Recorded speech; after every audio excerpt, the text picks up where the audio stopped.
তো আমরা প্রথম অধ্যায় ধরছি, ঠিক না? প্রথম অধ্যায়টার নাম হলো কি? মূলদ ও অমূলদ সংখ্যা। তাহলে মূলদ এবং অমূলদ সংখ্যা যেহেতু অধ্যায়টার নাম, সো আমাদের মূলদ এবং অমূলদ সংখ্যা কি সেটা জানতে হবে না? তাহলে দেখো মূলদ এবং অমূলদ সংখ্যা কি। মূলদ সংখ্যা, যে সকল সংখ্যাকে পি বাই কিউ আকারে প্রকাশ করা যায় তাকে মূলদ সংখ্যা বলা। কি আকারে? পি বাই, এই দাগটাকে বলা হয় বাই। যেমন 3/4 এরকম আমরা বলি না? তাহলে এটা হচ্ছে পি বাই কিউ আকারে প্রকাশ করা যায় তাকে কি বলে? মূলদ সংখ্যা বলে। যেমন 2, যেমন 2, তারপর হচ্ছে 1.2, এটা কিন্তু দশমিক, হ্যাঁ। আর এটা হচ্ছে 11, মানে 13/11। এখন ব্যাপারটা হলো, দেখো কেন এগুলো মূলদ সংখ্যা? সংজ্ঞা জানলাম, একটু ব্যাপারটা একটু এক্সপ্লেন করি। দেখো 2, প্রত্যেকটা সংখ্যার নিচে মনে মনে কিন্তু 1 থাকে, এটা আমরা সবাই জানি। মনে মনে 1 থাকে না? এই 1 কি লিখতে হয়? না, এমনি মনে মনে থাকে, সবাই জানি। তাইলে মনে করো উপরের সংখ্যাটাকে আমরা ধরলাম কি? পি, আর নিচের হরটাকে আমরা ধরে নিলাম কি? কিউ। তাহলে এটাকে আমরা পি বাই কিউ আকারে প্রকাশ করতে পারলাম, কারণ এটা হচ্ছে একটা নির্দিষ্ট সংখ্যা। এগুলো নির্দিষ্ট স্বাভাবিক সংখ্যা। এখন এই দশমিককে ভাঙতে পারো? শিখছো 5-এ? ইয়াসিন মনে আছে? তাহলে দেখো তো 1.2, এই দশমিককে আমরা কিভাবে ভাঙবো? মনে করো যদি দশমিক না থাকতো তাহলে সংখ্যাটা কত হতো? 12। উপরে লিখবা 12, আর এই দশমিকের জন্য 1। দশমিকের পরে কয়টা অঙ্ক আছে? একটা, এই জন্য একটা শূন্য বসাইবা। এই দশমিক ভেঙে এটা হচ্ছে দশমিক ভগ্নাংশ, আমরা করলাম কি? সাধারণ ভগ্নাংশে প্রকাশ করলাম, ঠিক না? তাহলে এই যে দেখো এটা হচ্ছে লব, লবকে আমরা ধরে নিলাম পি, আর 10 কে ধরে নিলাম কি? কিউ। এটাকেও পি বাই কিউ আকারে প্রকাশ করা যায়। আমি কি বুঝাতে পারছি? আচ্ছা, এবার এটা তো আছে, আর এটা হচ্ছে কত? 11 নিচে 13। তাহলে 11 কে ধরলাম পি, আর 13 কে ধরলাম কি? কিউ। তাহলে এটাকেও পি বাই কিউ আকারে প্রকাশ করা যায়। এজন্য এগুলো হচ্ছে কি সংখ্যা? মূলদ সংখ্যা। না বুঝলে বলো। ক্লিয়ার? এইবার দেখো আমরা একটু অমূলদ সংখ্যা নিয়ে আলোচনা করব। যেমন মনে করো এখানে লেখা আছে কত? √2। একটু খেয়াল করো, যেমন এই যে √2 দিলাম আমি, এর রেজাল্ট ভীষণ বড়। দেখো 1.4142, হ্যাঁ, 35662। এখানে কিন্তু অসংখ্য সংখ্যা আরো আছে, বাট ক্যালকুলেটরের ডিজিট কম ওঠার কারণে এগুলো আমি লিখতে পারলাম না। অসংখ্য, এর কোনো কি নাই? শেষ নাই। তাইলে তুমি বলো তো এটাকে কি তুমি এরকম লব এবং হরে কি প্রকাশ করতে পারবা? করা যাইব না, কারণ এটা তো শেষ নাই, এটার কোনো নির্দিষ্ট সংখ্যা নাই, অনির্দিষ্ট, ঠিক আছে? এজন্য এটাকে আমরা ভগ্নাংশে পরিণত করতে পারি না।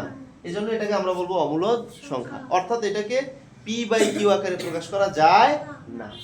এজন্য দেখো যে সকল সংখ্যাকে পি বাই কিউ আকারে প্রকাশ করা যায় না তাকে অমূলদ সংখ্যা বলে। যেমন √2, √3, √5, এটা আবার বাংলায় লিখছি, ইংলিশে লিখছি না। এটা √2 দিবা, তারপর হচ্ছে 3, তারপর এটা দিব আমরা কত? 5। না বুঝলে বলো। না বুঝলে বলো, স্যার আবার জিজ্ঞেস করেন। ঠিক আছে? সমস্যা হবে? আশা করি সমস্যা হবে না, হ্যাঁ। তারপর যদি কোনো ই থাকে বাসায় দেখবা, পড়বা, হ্যাঁ, বোঝার চেষ্টা করবা স্যারে কি বলছে, তার সাথে আমার এই সংজ্ঞার, হ্যাঁ, শিখার মিল আছে কিনা। তারপর যদি কোনো সমস্যা থাকে পরের দিন আবার বলবো, ওকে?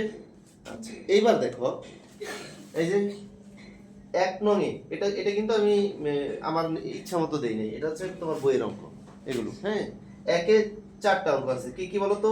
169, 529, তাকাও এদিকে তাকাও, তারপরে 1521, আর এটা 11025। এগুলোকে আমরা কি কি করব বলো তো? বর্গমূল নির্ণয় করব। কি নির্ণয় করব? এখন প্রশ্ন হলো স্যার আমরা মূলদ সংখ্যা অমূলদ সংখ্যা সবই বুঝলাম, কিন্তু বর্গমূল কি এটা তো বুঝি না, জানি না। থাকতে পারে কিনা বলো প্রশ্ন? তোমরা আমার এই প্রশ্নটা করতে পারতা যে স্যার বর্গমূল কি, এটা বুঝাই নেন। তাহলে দেখো বর্গমূল কি সেটা এরকম করা হয়েছে না সবার? তাহলে বর্গমূলটা হইলো, একটু খেয়াল করো, যেমন 1-এর উপরে যদি আমি, তোমরা আগে করছো ক্লাস 6-এও কিন্তু এই ধরনের অঙ্ক ছিল, ঠিক না? যদি 1-এর উপরে আমরা স্কয়ার করি, তার মানে কি জানো, দুইটা একে গুণ, এককে এক। 2 এর উপরে যদি আমি স্কয়ার করি তাহলে হইব দুইটা 2 এ গুণ, তাহলে 2 দুগুণী 4। খেয়াল করো, 3 এর উপরে যদি আমি স্কয়ার করি তাহলে কত হবে বলো তো? 9। 3 তিরিকা 9। 4 এর উপরে স্কয়ার করলে 4 কত? 16। এখন প্রশ্ন হলো, অনেকের কিন্তু এই সমস্যাগুলো থাকে। কিরকম থাকে? 3 এর উপরে স্কয়ার থাকলে বা 3 এর উপরে স্কয়ার থাকলে অনেকে মনে করে যে 3 দুগুণী 6, আবার অনেকে মনে করে 4 দুগুণী 8, অনেকে মনে করে 2 দুগুণী 4। এটা 2 দুগুণী 4 ঠিক আছে, বাট এই 2 দুগুণী 4 না, দুইটা 2 এর গুণ। ঠিক আছে? আচ্ছা, এখন প্রশ্ন হলো যে তাইলে তাইলে এটা কিভাবে হবে? 3 এর উপর স্কয়ার মানে হচ্ছে দুইটা 3 এ গুণ। কয়টা 3 এ গুণ? যদি এখানে 2 না লিখে আমরা যদি 3 লিখতাম না, তাহলে 3টা 3 এ গুণ করতে হইতো। হ্যাঁ, এখন দেখো, যদি মনে করো এটা যদি 3 দুগুণী 6 হইতো, তাইলে তো বইয়ের মধ্যে এরকমই লেখা থাকতে পারতো 3 দুগুণী 6। তাইলে আবার এই দুইটা উপরে দেওয়ার কোনো মানে আছে? আলাদা করে নতুন নিয়মের কোনো দরকার ছিল? তোমরাই বলো। এটা যদি 3 দুগুণী 6 হইতো, তাহলে নতুন করে আবার উপরে দিয়ে নতুন নিয়ম বের করার কোনো মানে ছিল? তাহলে তো এটা গুণাকারে লিখতে পারতো, ঠিক না? তার মানে হইলো এটা যে 3 দুগুণী 6 না, এটা তোমার মাথায় রাখতে হইব। বুঝো নাই? এটা হবে কত? 3 তিরিকা 9, অর্থাৎ দুইটা 3 এ গুণ। তারা গুণ না করে সংক্ষেপে এইভাবে বুঝাইছে। ঠিক আছে? কিন্তু তোমার গুণ করে মানটা এখানে বের করতে হবে। এখন কি জন্য এগুলো লিখলাম দেখো, এগুলোকে বলা হয় পূর্ণবর্গ সংখ্যা। কি সংখ্যা? পূর্ণবর্গ সংখ্যা। এই যে আমরা এরকম একটা চিহ্ন দেখলাম না কিছুক্ষণ আগে, এই চিহ্নটার নাম হচ্ছে রোড। কি বলে? ইংরেজিতে বলা হয় রোড, বাংলায় বলা হয় বর্গমূল। ইংরেজিতে বলা হয় কি? রোড, আর বাংলায় বলে বর্গমূল। এখন এটা হচ্ছে পূর্ণবর্গ সংখ্যা। কি সংখ্যা? এই সংখ্যাগুলো হচ্ছে কি সংখ্যা? সংখ্যা। কেন পূর্ণবর্গ সংখ্যা? দেখো, এই 1 এর উপরে যদি তুমি রুট করো তাহলে 1 পাওয়া যাবে। কি পাওয়া যাবে? 1। 4 এর উপরে রুট করলে কত পাওয়া যাবে? 2। 4 এর উপর রুট করলে সংখ্যা কিন্তু কমবে। হ্যাঁ, মানটা কি হবে? কমবে। তাহলে কত পাওয়া যাবে বলো তো? 2। 9 এর উপরে রুট করলে কত পাওয়া যায়? 3। 16 এর উপর রুট করলে কত পাওয়া যায়? 4। এই যে আমরা 16 এর উপর রুট করলে 4 পাই, অর্থাৎ একটা স্বাভাবিক সংখ্যা পাই না? এজন্য এটা হচ্ছে পূর্ণবর্গ সংখ্যা।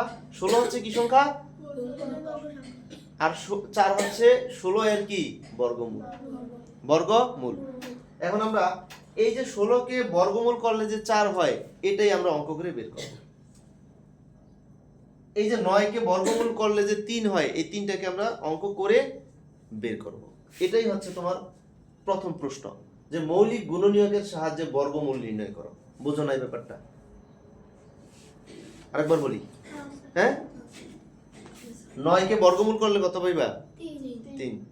এটাই আমরা এখন শিখব কিভাবে 3 বের করব। 16 কে বর্গমূল করলে কত পাওয়া যায়? 4। এটাই আমরা এখন শিখব, যে এই 16 কে বর্গমূল করে কিভাবে আমরা 4 পেতে পারি। না বুঝো নাই? ঠিক আছে? আচ্ছা, এগুলো কি সংখ্যা? পূর্ণবর্গ সংখ্যা। আর এই যে এগুলো হচ্ছে কি সংখ্যা? এই যে 1 2 3 এগুলো কি সংখ্যা বলো তো? এর বর্গমূল। ঠিক আছে? কি সংখ্যা? বর্গমূল। ঠিক আছে? আচ্ছা, এখন আরেকটা বিষয়, তোমার যদি বলা হয় যে আচ্ছা 5 কে বর্গমূল করো, তো 5 কে যদি তুমি বর্গমূল করো তাইলে কিন্তু এরকম স্বাভাবিক সংখ্যা পাইবা না, তুমি পাইবা দশমিক পাইবা। ঠিক আছে? কি পাইবা বলো তো? দশমিক। তাইলে 5 কি না? পূর্ণবর্গ সংখ্যা না। কেন পূর্ণবর্গ সংখ্যা না? কারণ এটাকে যদি আমি বর্গমূল করি তাহলে কোনো স্বাভাবিক সংখ্যা পাওয়া যাবে না। কিন্তু 16 কে বর্গমূল করলে কি পাওয়া যাবে? 4 পাওয়া যাবে, মানে স্বাভাবিক সংখ্যা পাওয়া যাবে। এজন্য 16 হচ্ছে কি সংখ্যা? পূর্ণবর্গ সংখ্যা। আর 16 এর বর্গমূল হচ্ছে কত?